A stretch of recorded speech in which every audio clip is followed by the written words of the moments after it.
Hi, welcome to the Flourish podcast with Dr. Tony Ingram, where you will hear straight from some of the best practitioners and leaders in wellness on how to take control of your family's physical, mental, and spiritual health, because we were all designed to flourish.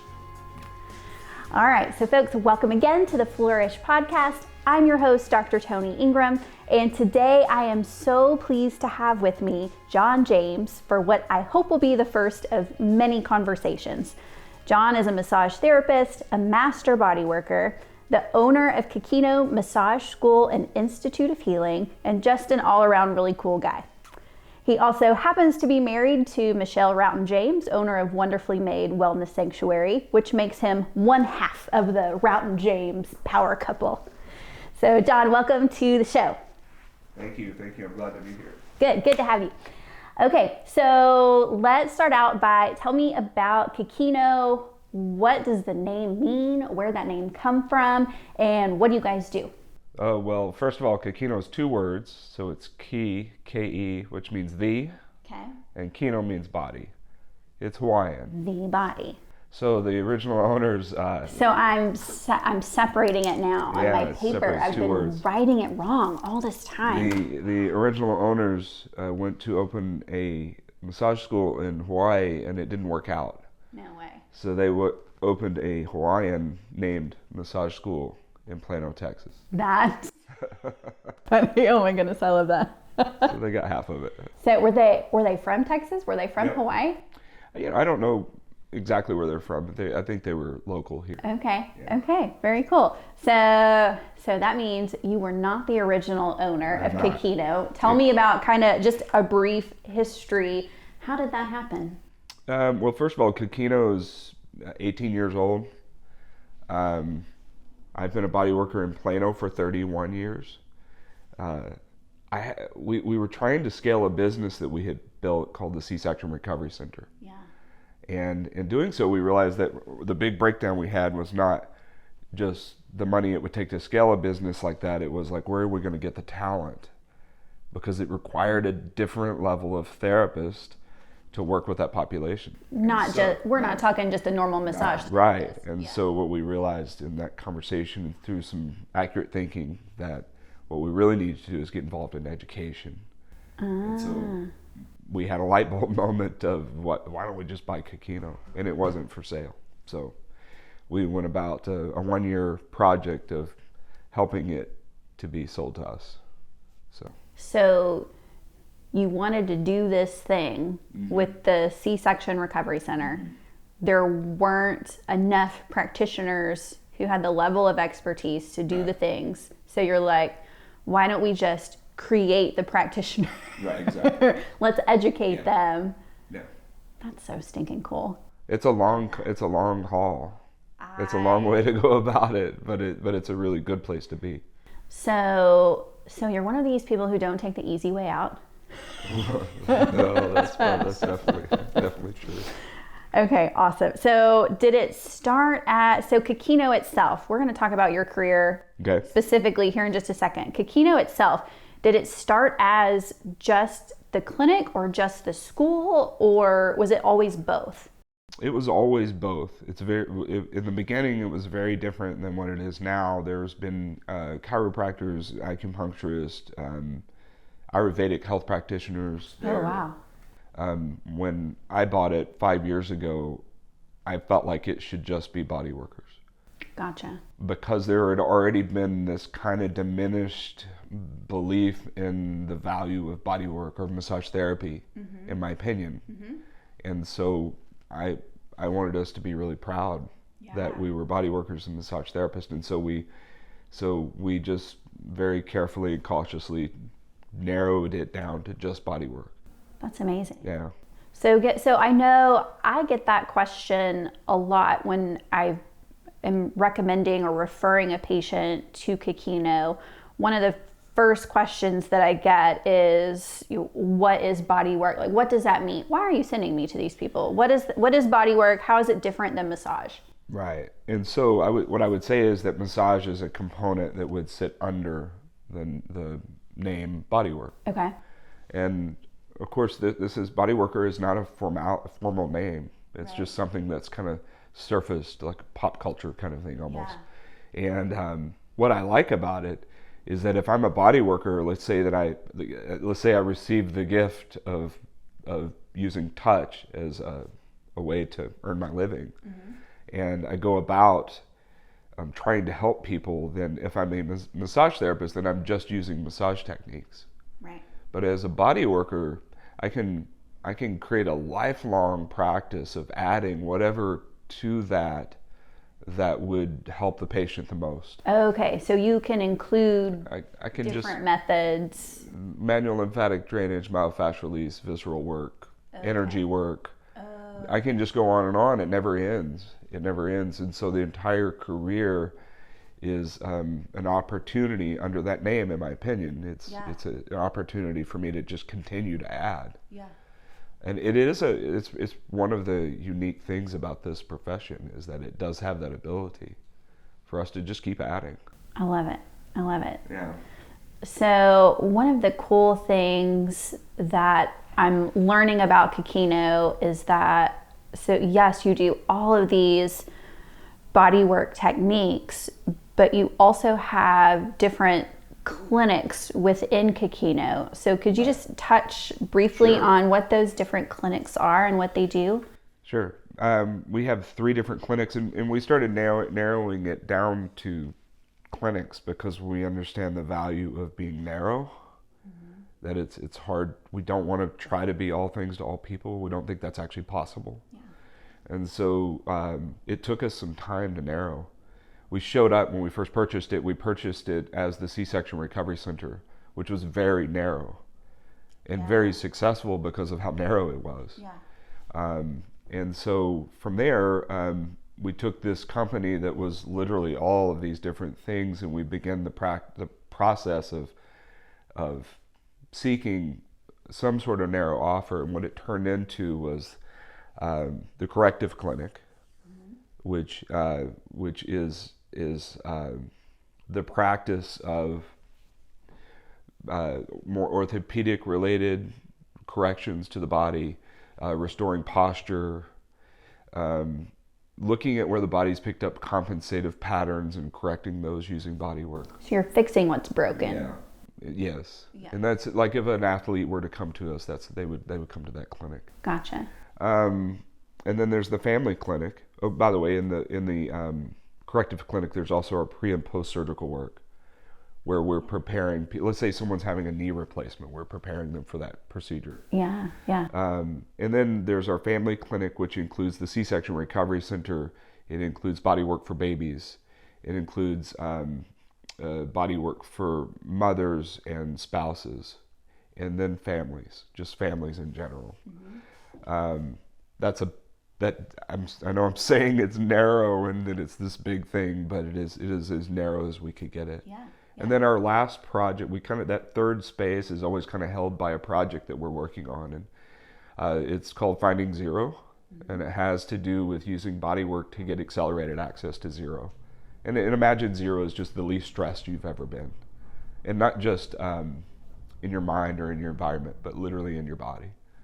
And so we're just using body work to cool off the autonomic nervous system. And that's, I think, so I send patients to the other 2 clinics, but really, as a dentist, I think that's where I've probably sent the most patients to Ke Kino. Is they come in and their nervous system is up here. And I know they're going to have diminished outcomes to the care that I give because they're just so amped up and they just need to ratchet things down a notch. So there are some conversations that we have where, let's do some dental work, but please go to Ke Kino first. Well, thank you for your referrals. Please go. Please. Okay, awesome. So we've got the family clinic, the corrective clinic, and Finding Zero, which is maybe that's my low-key favorite. I don't know. It depends on the day. That's your low-key favorite? Yeah. Is the Finding Zero. Right. Because my husband spent the most time there. Right. Okay, so let's get into your work with moms and babies and go ahead and dig into how on earth you got started with all of this work that you do. Well, let's see. With the C-Section Recovery Center, many years ago, I've been practicing 31 years. And so in the beginning of my second year, I had started treating trismus. Okay. Lockjaw. Yeah. Right? Yeah. And I had a dentist in town that was referring these folks to me. And she had referred this lady to me that was the most locked I'd ever seen. She wasn't just locked. She was sitting in the lobby kind of rocking and shaking. And she was so locked up and hurting. Yeah. And I worked on her that day. I'd had a lot of success working with those folks, and I would work inside of their mouth. Yeah. And I would usually get them unlocked. No, I couldn't even get my hand in her mouth. That's how locked she was. And so she was about to leave, and that would have gone straight to surgery, by the way. So she was about to leave, and I started flipping through her chart and realized that she had had 3 C-sections, a hysterectomy, and a laparoscope. Laparoscopic surgery to remove adhesions. And I said, when did this start? And she went, it was right after the laparoscope. And so I had this kind of light bulb moment, and I didn't understand the correlation at the time, but I had this light bulb moment that maybe this is coming from her pelvis. Maybe those things are related, and I didn't even know how they were related at the time. Yeah. And so we started a process that day of working on the scar tissue in her lower pelvis. And at the end of that appointment, when I reached under her, she was face up, and I was working her lower abdominal scarring. Yeah. When I propped her thoracic spine open, like creating a little more openness, her mouth opened. And she never locked again. And so... You gotta be kidding me. No, and so that's... but you had no idea that was gonna happen. I didn't know she was gonna open. I was on a hunch. But I was also... That started me down a pretty good rabbit hole of what is the correlation? I started looking at how the hands are mirrors of each other, and then realized, wait a minute, the pelvis and the head is actually a mirror too. If I lean my head forward, my pelvis tilts forward, and if I lean it back, and so the rabbit hole then went to working with women, and particularly addressing that correlation between damage to the lower pelvis, lower abdominal area, and how it was reflecting in other areas. So TMJ, vertigo, plantar fasciitis, like those are all being generated from a breakdown at the pelvis. And so that's kind of where it started. And so that eventually became the C-Section Recovery Center, where we worked specifically dealing with adhesions. And then we had another aha moment. And that's also what's cool about being body workers when you're practicing, is you have that happen. You don't have that. You don't find yourself having an aha moment with a book open.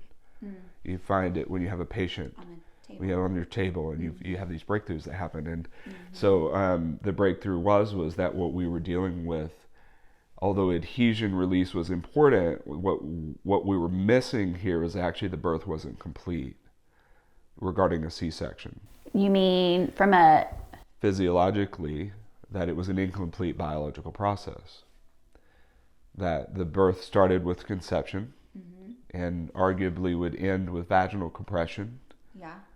The baby would be pushed through this fantastically designed tunnel. Yeah. That would produce a therapeutic trip to resolving the birth. Producing the resolution, complete. Making the process complete. And so in realizing that what we were actually dealing with here was an incomplete biological process, that gave us enough information to then go down another rabbit hole and try to figure out if anybody else had figured this out. And the fact is they had. Okay. And so looking at other cultures like Peru and places like that, they have a lot of reverence for birthing, and they have a lot of processes to complete biological process, whether it's wound closing ceremonies or wrapping the belly or whatever. Do they do a lot of C-sections in Peru? No, they do. They do a lot in Brazil. Okay. A lot. I don't remember the number now. It's 70% or something. Whoa. It's crazy. I may be off. Don't quote me on that. Okay, I won't quote you. But so that's kind of how that's where our work began, with working with women. Yeah. And beginning to understand something maybe a little more involved than we had thought. Yeah. And then we started studying Dr. John Upledger's work. who's the modern day father of craniosacral therapy. Yeah. And in a book of his called Somato Emotional Release, he writes about this, which was so helpful to see that someone else had already found it and written about it. Okay. But he refers to it as when these things are left incomplete, that it leaves behind a retained biological frustration. And that rang a bell for us because that's exactly what we had noticed. And although that's kind of a peculiar way to word it, it was very fitting. And we went on as an institute, to define frustration as the inability to metabolize something. So what we realized we were dealing with is moms that they could not make sense of the birth that they had. They were incomplete. You mean emotionally they couldn't make sense of it? It could be physiological. I mean, when women see us, they usually lose 5 pounds almost immediately because the metabolism starts working again. Hold on now. I have not experienced that. Where's my 5 pounds? Well, you didn't ask for that. You have to ask for the 5 pounds. No. But a lot of times women, if you had seen us right after your birth, yeah, you were kind of if you were in a stall, yeah, like you were kind of in that stall like a lot of women get in where they're not losing. Yeah, you would have lost the 5 pounds. I gotcha. Yeah, it was more of the time. That totally makes sense. You were already perfect by the time you got to us. So I knew I liked you. So that's and so Dr. Upledger gave us some insight so that we could share that with others. And so that's kind of how the whole thing came about, how we started working with moms and babies. Well, eventually babies got involved as well, because why wouldn't they be? Yeah. So you work on mom and then you work on baby. Well, that's also something really unique about us, is that we don't ever work on baby first. And I don't know another clinic anywhere that does it that way. If I go somewhere and say, here, please work on my baby, and then you make me hop on the table instead, I might raise an eyebrow. Right, but you think about it, I think we've underestimated the power that women hold. Yeah. I think we've devalued that as a culture. Yeah. And in particular, how they can affect their children without touching them. Just by being better. 100%. And so one of the things we consistently see day in and day out is that we almost don't have to treat the kid at all. I mean, it's really close. Like we watch babies improve from across the room, where mom finally turns their head and says, I've never seen the baby so quiet. Funny. It's amazing. We've really misunderstood or the invisible connection between mom and baby. Yeah. And it's really amazing. See, it's like a secret power. Experienced that with pediatric patients in the chair. If there's a different demeanor when mom comes back with the kiddo versus another parent, or if kiddo comes back by themselves.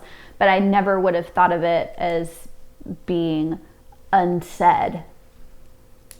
Like if you're still experiencing that same type of connection, that same feeding off of each other, even in infants and newborn. Like how cool is that? It's not like they understand words that mom is saying, but they completely understand how mom feels. Absolutely. And where mom is at that particular time. It's likely all they have to Yeah. reference. When they go to reference something to answer the really unspoken question of, are they okay or not? Yeah.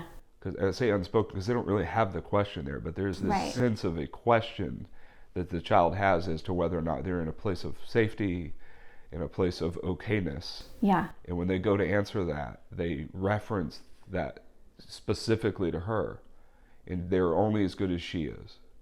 Mm-hmm. And so the real opportunity lies there. Right? Yeah. And I think anytime we can get our treatment reflective of reality, things go really well. Yeah. And that's where a lot of times people are like, man, it's like magic. I'm like, it's really close to the way it really works. So it makes it look like magic. It does. Make sense? Yeah. I might refer to what you do as magic voodoo stuff. Well, and it's just at Ke Kino, we have a lot of magicians too. Like Ke Kino's there's 14 of us, so yes. So, is that you need a sign outside your door that says something to the effect of master magician, head magician, something like that. Yeah. You need like a magic title. Okay. So. I'll get on that. I don't think that'll go over well. That would go over great. So walk me through, you're discovering all these cool things with moms and babies. At that point, do you decide, okay, I'm going to make moms and babies my entire practice, or you still are seeing everybody for all these different things? It's just you happen to have this one area that is specific for the newborn process. Right. Okay, cool. Well, I don't just see moms and babies, but my practice looks a lot different than it did 5 years ago because we have Ke Kino now. We've moved a lot of people out of my practice, and when moms and babies come in, a lot of time they do end up on my schedule. Yeah. I'm not the only one seeing babies in our clinic, so there's 3 of us. Who are the other 2? Brigitte. I love Brigitte. And Grace Moore. Yeah. Brigitte is 40 years in practice, 43 or 44. Uh-huh. I'm 31. Grace is 35. So it's a really good trio. You've been doing it for a little bit. I've been doing it a little bit, but it's a good trio, the 3 of us. Yeah. And so they have things that they're really better at than I am. So it's nice. It's nice to have that around. It's so cool to have, anytime you can have master practitioners that have their own little twist on things in their own area of expertise. Yes. And then you can all just feed off of each other and do lots of really cool stuff together. Sure. I love it. Okay, so with families and newborns, how are these families typically finding you, and what does the process look like now at Ke Kino? Moms groups is probably the greatest referral. Okay.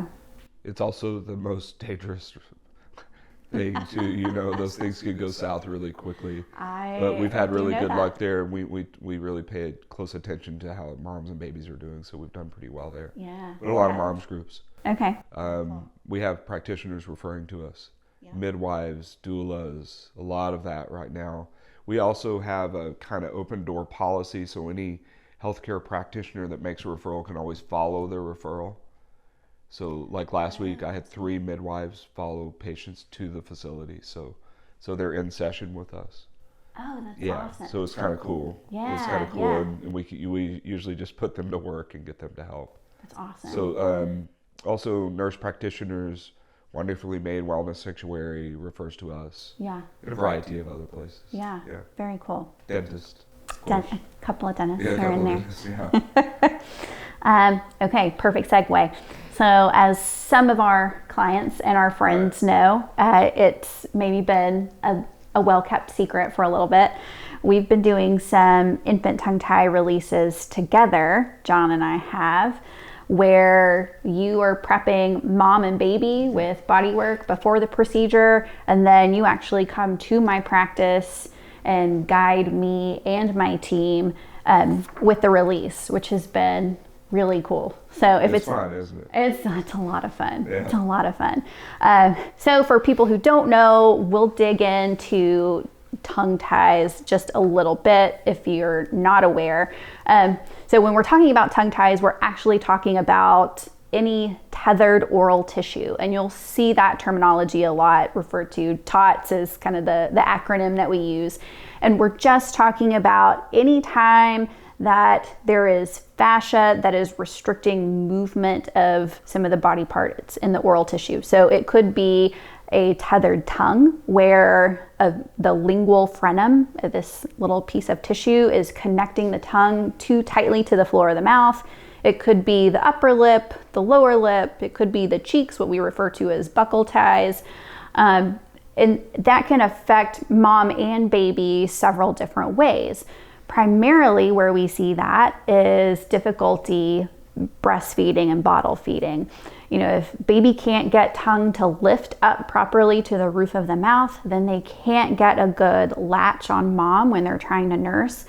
And it can not only make nursing less efficient and less effective, but it can make baby really frustrated and create a lot of pain for mom too. A a lot of issues with mom. I can remember back, my oldest is 14, and we were taught nothing about this in dental school for some reason. I guess because I wasn't a pediatric resident, or maybe they just didn't teach it. I don't know. But I knew nothing about it. Had my first kiddo really soon after I graduated dental school, knew nothing. Didn't know she was tongue-tied until she was probably 5. So the first couple of months of her life, we were both just frustrated and crying a lot. There was a lot of crying in the Ingram household those first couple of months. It was really sad. But we made it through. And man, if I can help a couple of moms not have to go through that same process and go through that same physical pain and emotional pain. There's a lot of emotional pain when that happens. Absolutely. Especially with your first kiddo and you don't know what's going on. So I am happy to be able to be a part of the process where we can do a small, short, little procedure to eliminate that restriction, to get them to be able to have a better nursing relationship again. And then dentally, when we're talking about dental development, oral health, growth and development, if they don't get that revised, then that can lead to different problems down the road. Like, yeah, we might get through infancy and maybe we can, suffer through some breastfeeding or switch to a bottle, but then there are still effects of that tie down the road where still, if the tongue can't elevate to the roof of the mouth like it should, then the tongue is not the strongest muscle like it should be that's impacting growth and development. And when the tongue is not the strongest muscle in the area, then the cheeks become the strongest muscle in the area. And when the cheeks are the strongest muscle, then everything grows much more narrow and much more constricted and can lead to allergies, sleep apnea, all kinds of this cascade of ill effects that can happen to kiddo as they grow into older kids and adults. Now I did these tongue tie releases for a little while at my old practice and then took a break when I moved up to the area and was not doing them for a while. And then just very recently, we started doing them together. And I actually only do this is exclusive. I only do tongue tie releases with John as my guide. So John, I would like to hear your side of this story. Like, how did this whole thing start? And why are we working together? Why are we working together? Well, one of the reasons we're working together is you're really easy to work with. Likewise. So it's really nice. So Likewise. first of all, the relationship is it's super helpful. It's been a lot of fun. It's great. Yeah. And it's not just you; it's also your staff, like the group. Like they've got a really good mojo together, I guess you could say. Yeah. It's really good. They've got good vibes. And that's I'll bring that up just because in a guided release, in a release that's involving body work, we take all of those things into consideration. That as a guide, if the room's not clear, then we're not going to do it. Mm-hmm. And so you'll notice when I come into the procedures, I often ask, so how's everybody doing? Or I've already done a little bit of work to get everyone clear, making sure everybody's there. Yeah. And everybody's now doing that well. Sounds like John James, super fun, woo-woo, like the room isn't clear. What exactly do you mean by kind of like if you ever walked in, it just takes one person being in a bad place to alter the effect of something. Yeah. And so it also just takes one person to call it out for it to get removed. Fixed. It just doesn't take much. Yeah. A simple thing like, hey, Audra, are you okay? Yeah. You okay? What's going on? Like, it just even that call to just become present for a moment. Or let's say that it's a pause and everybody prays for a moment. Mm-hmm. Just even that, like that, we understand the value of that, right? Yeah. And we so that's part of it.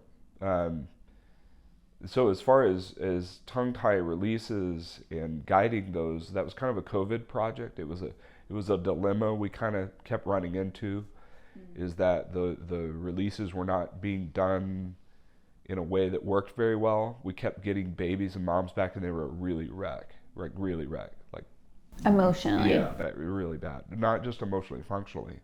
Oh, They gotcha. were having a hard time. Yeah. And so during COVID, Ke Kino got shut down for 90 days. So a dentist friend of mine and I started doing free frenectomies together for a while to try to figure it out. I contacted him, and we worked on that together, and I kind of got it figured out. Yeah. And I reached out to some key people and asked a lot of questions, and kind of began to look at what guiding would look like. And then I started guiding with a variety of different people. Yeah. And in doing so, we were able to kind of figure out what we needed to do to prepare a mother and a baby, so that when they walked in that day, baby was carried in, but when they came in that day, that baby the only thing, baby didn't walk in.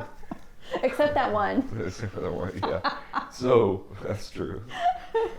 So when they came in that day, that the only thing left to happen for that baby physiologically was to have a tongue tie release. Yeah.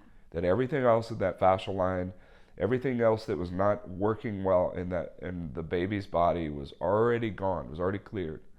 And then all my job becomes, at that point, is to position the baby in a way that provides with the best opportunity to have that release not only happen, but to leave the body. I always think of kind of like winding a garden hose really tight and then squeezing the spray nozzle to release all the pressure in the hose, and it's kind of what's happening. And sure, we want more mobility in the tongue, but it's really more about the release in the body. And you'll notice a lot of times when we release babies, they're completely out. It happens, right? It's pretty cool, right? Stinking awesome. And so it's ridiculous. I've gotten to where I'm chasing that at all times. I don't get it every time. It's a little precarious to get, but notice we're getting it more and more lately. Yeah. Because we're setting it up and figuring out how we might do that. And what we're talking about there is that at the end of the release, when the release happens, the baby literally falls asleep. Like there's some sort of profound release or relief has happened for the baby. And so we've gotten to where we're trying to make that happen, which we think we understand what that is. That's that release leaving the body. That's also the effect it has on the autonomic nervous system, and that we're getting the baby's just feeling better. And without the body work, we never saw that happen.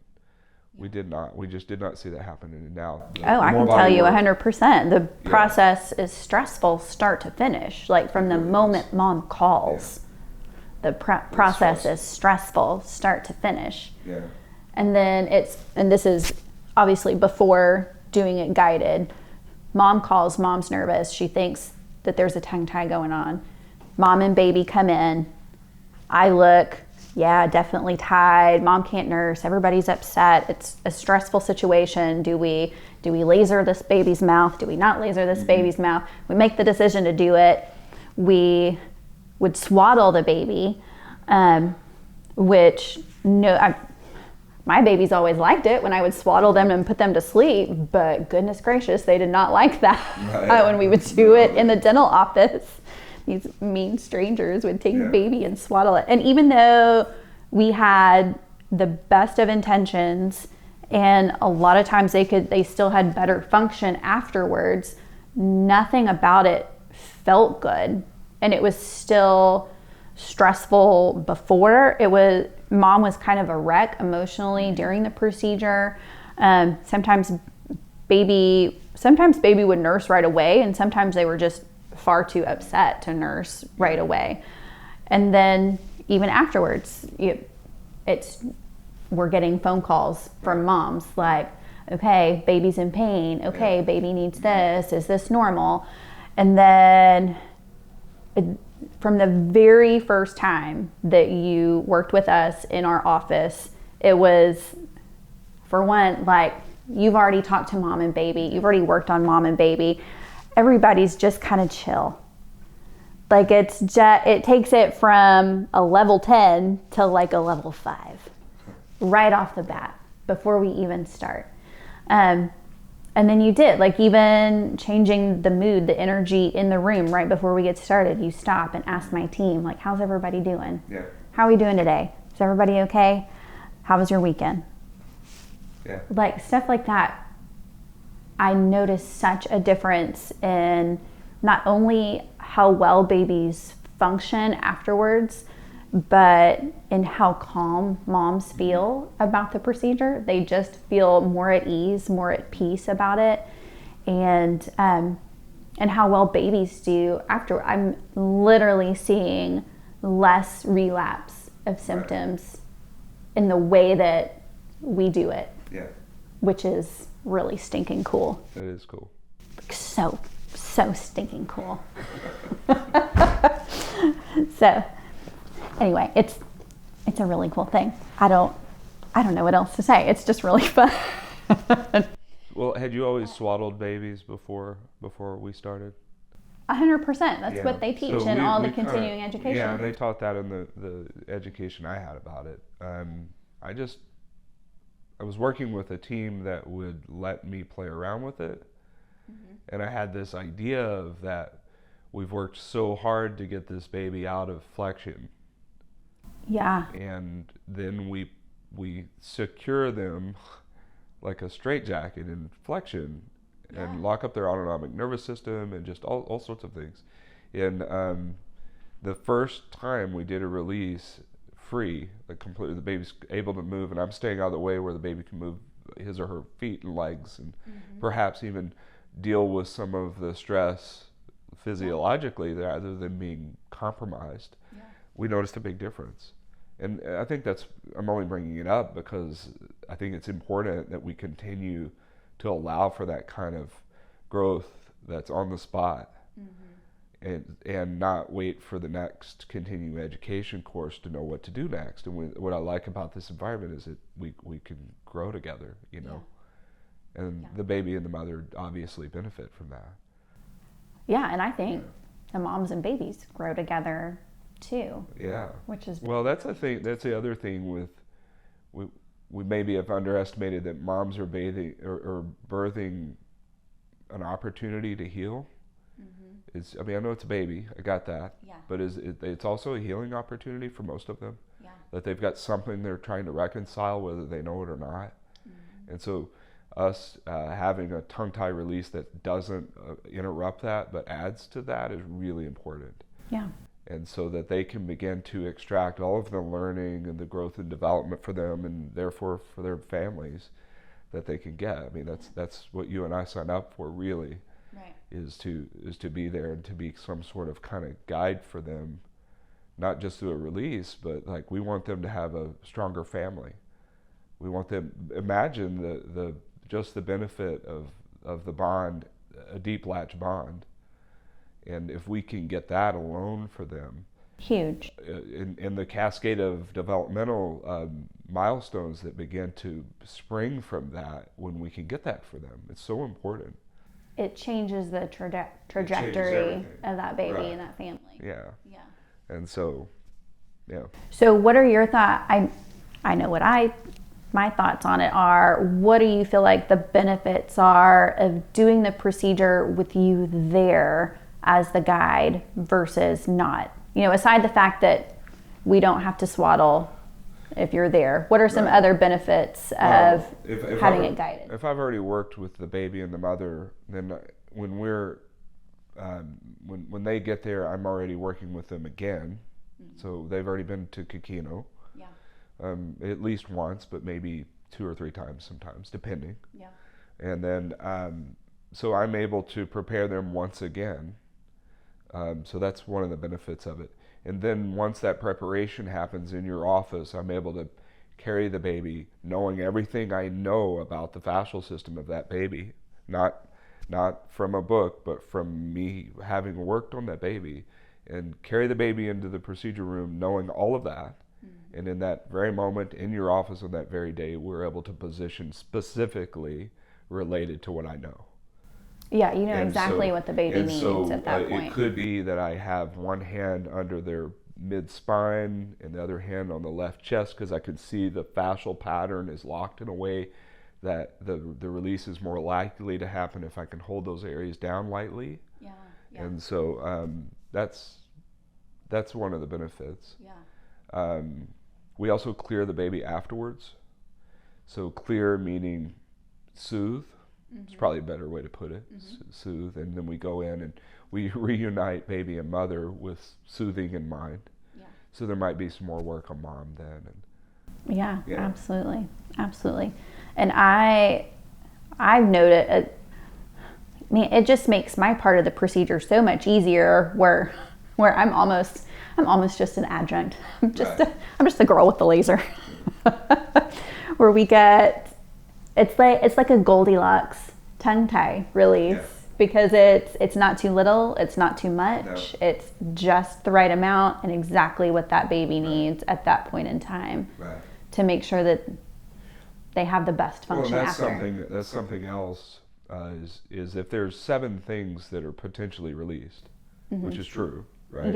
Yeah. If there's 7, and there's only one right order, which is something I believe.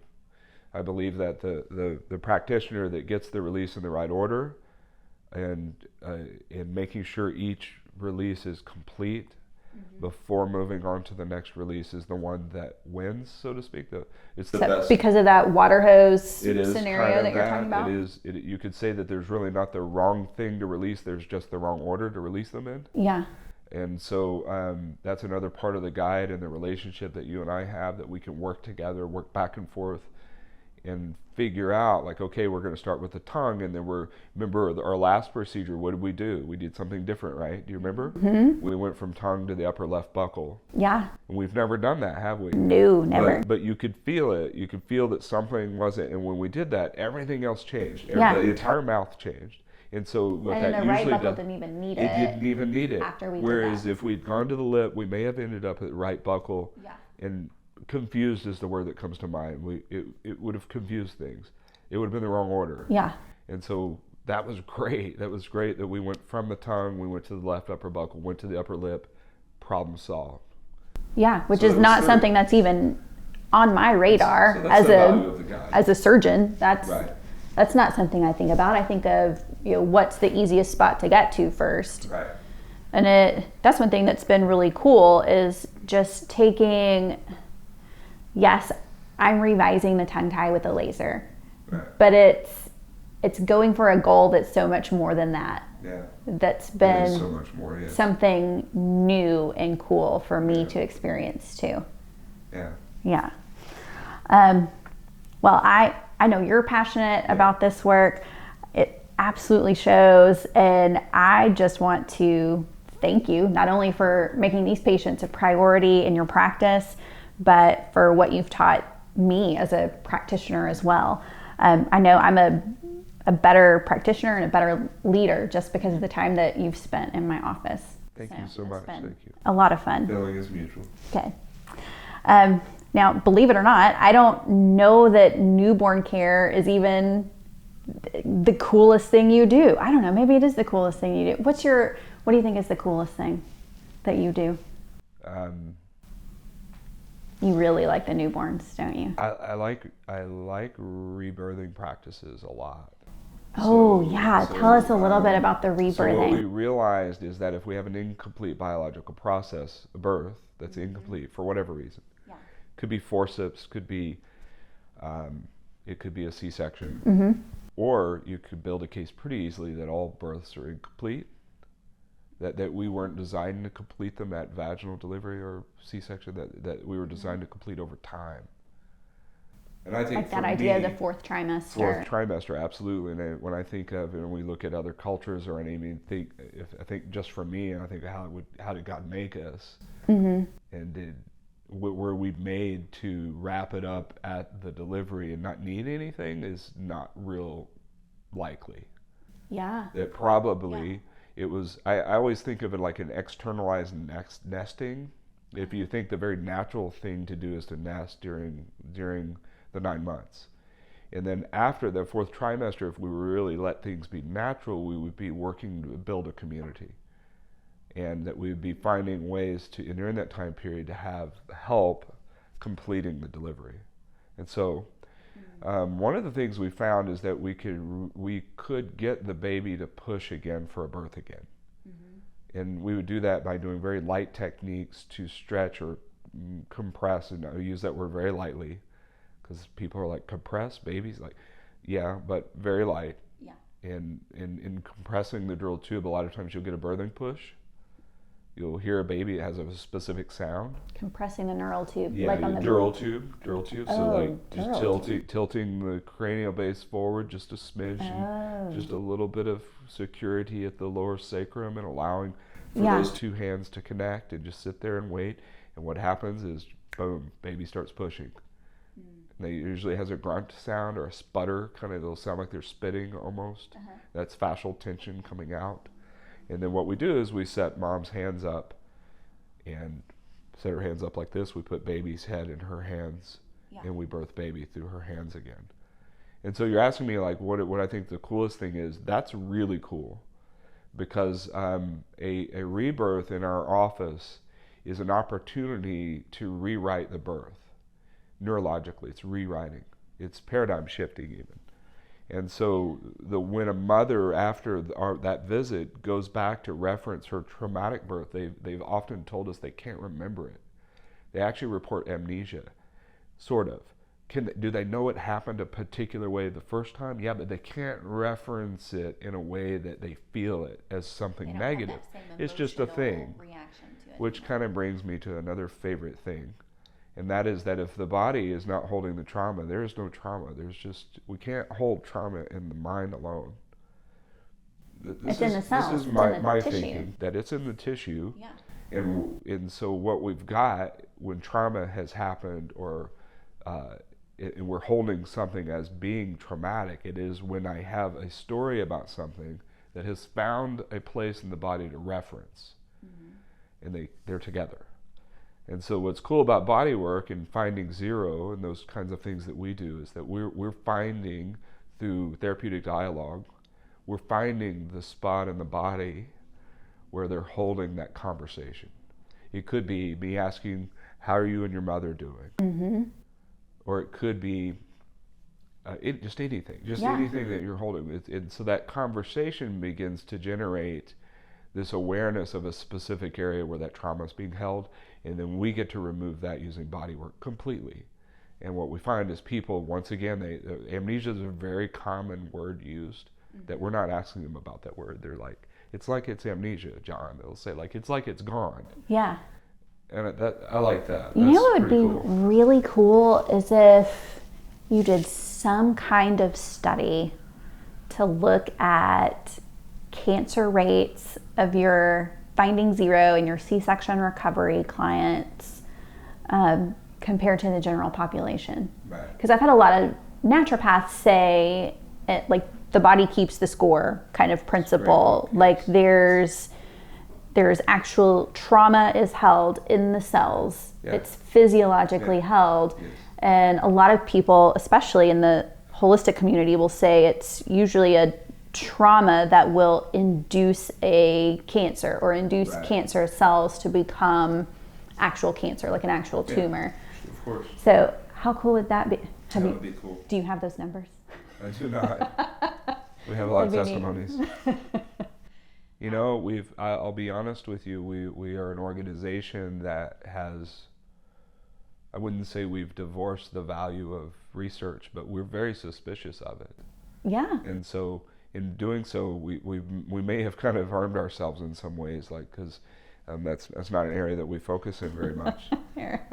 But I can see that even just looking at trends, you know. Yeah. It would be really interesting to see, like, if because we do know about the autonomic nervous system, that if it's activated chronically and it's constantly in fight or flight, we know that all of those people get sick. We can study that. Yeah. That's already been done. We can look that up, and the Vegas study group on Facebook has got all of that.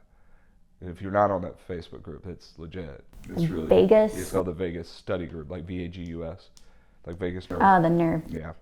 And not so, like the place. no. And I'll give a plug for them. Really, really good. In my notes. Yeah. Next on my list to study. That's really cool. Let's see. What all have we talked about? Goodness gracious, we've talked about so much.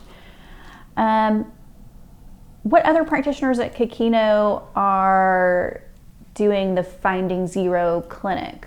I think Finding Zero started with my own work and had to do with trauma release and stuff. A lot of our therapists, and so Finding Zero came to me just as a name, because I often naturally in my mind, like I start way out there in the future and work backwards, and sometimes it'll with like a name or a name of a book or like something that hasn't been written, probably never be written. But Finding Zero came to me, and so that's kind of a project that's important to me. However, so that's the name of your next book, is what you're saying? Maybe. Note to self. But the process of using body work to get someone somewhere, like zero, and think of zero like the least stressful you've ever known to be, or a quiet spot. Think of 10 being the most horrifically stressed you've ever been. Some people would even say, yeah, that time I was hospitalized. I'll hear stuff like that. Yeah. And so we have multiple therapists that are qualified to do that. Yeah. They're doing that in their own way and through their own training, or maybe they've done some training with me. We have really advanced therapists. So yeah, you do. We do. So there's multiple therapists that can help in that way. Even some of our very beginner therapists lately, we keep generating new students that are just really good at that work. And they have to have some sort of understanding of the autonomic nervous system. You have to have some idea of like, where does the vagus nerve innervate the diaphragm, and where does it come through the cranial area? Like is that taught in massage school? Can you learn that in massage school? That's probably more advanced, right? Yeah, but there's a lot of extended training. You can also just pick up a book and read, and the diagrams are easy to find, and and so, but that's a lot. When I teach students in our clinic, I'm teaching them a lot about that, how to affect that system. So I would assume that that Ke Kino students are far more qualified than just your average massage school student. Well, the state boards last year, 54%, I believe, don't quote me on this, but you could almost quote, I know it's close. Yeah. 54% passed. That means 54 out of 100 people that took the test passed it. 100% of our students passed it. Dude, and I think we're around 90%. We don't quite know yet. Yeah. We've had a couple of students fail the test this year, which is honestly, it's not that big deal. It's you can retake it. They just take it again. So there's some students that have test anxiety, if you will. Yeah. But the state average supposedly this year is going to be under 50%. Like schools are really struggling getting students ready. Our school is a difficult school. It's rigorous.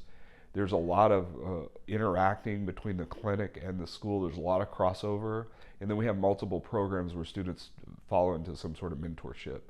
Okay. One of them is something we would let most students in, and the other one is something they have to apply for, and we accept people and we decline people, and it's a little more rigorous. Yeah. Very cool. Yeah. Oh, so cool. Well, is there anything we didn't get to? Anything you want to talk about that we haven't talked about? I got one thing. I'm glad I didn't forget it. Okay. Body work. What is body work? We talked about that earlier, right? Yeah. But when you look online, if you look at the Texas Tongue Tie group, they're saying like, okay, so they'll be complaining. Someone will be talking about how it didn't go well. Okay. And someone will say, "Did you get body work?" Yeah. And they'll say, "Yes, I got CST," which could be body work. By the way. It could be. It could be a technique sufficient enough to cover what we're doing.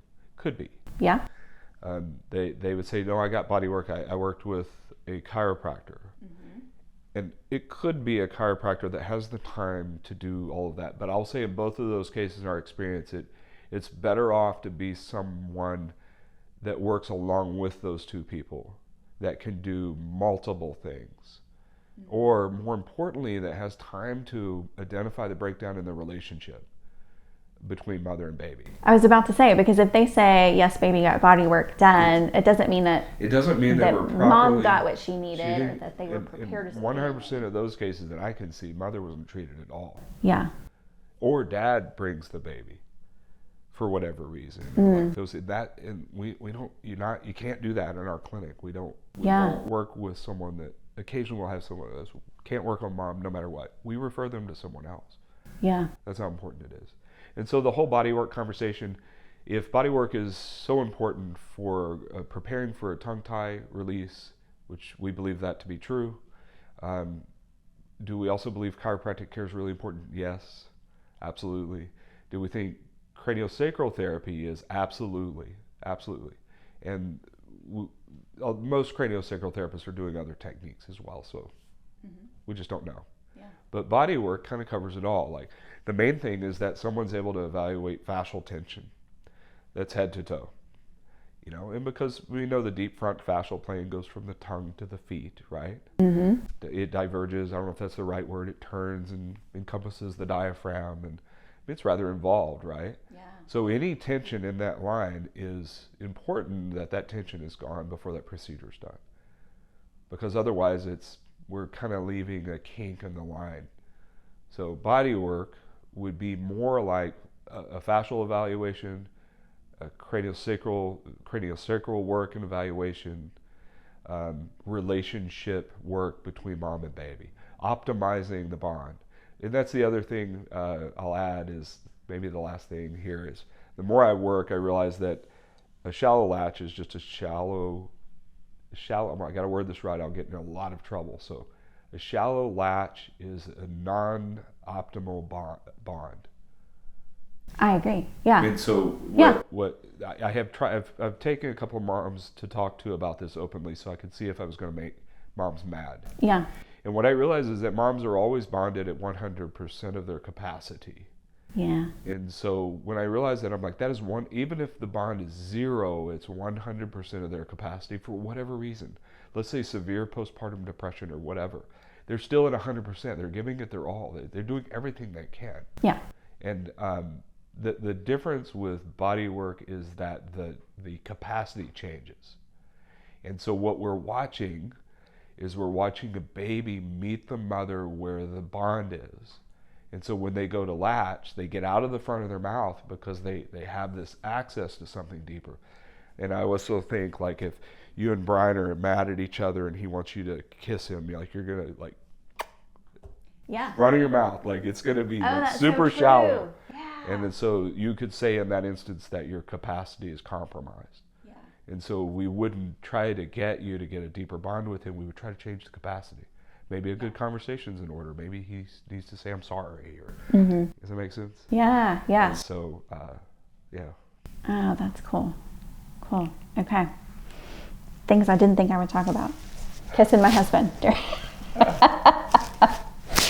He told me to bring it up. No, he didn't. And you said he needed to apologize. Yes, he needs to. We have that recorded.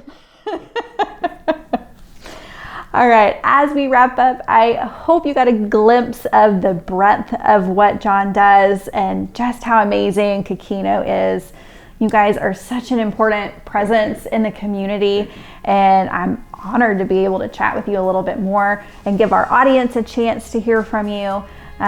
So we'll just close it there. Thank you so much, everybody who's listening or watching, and we will see you next time.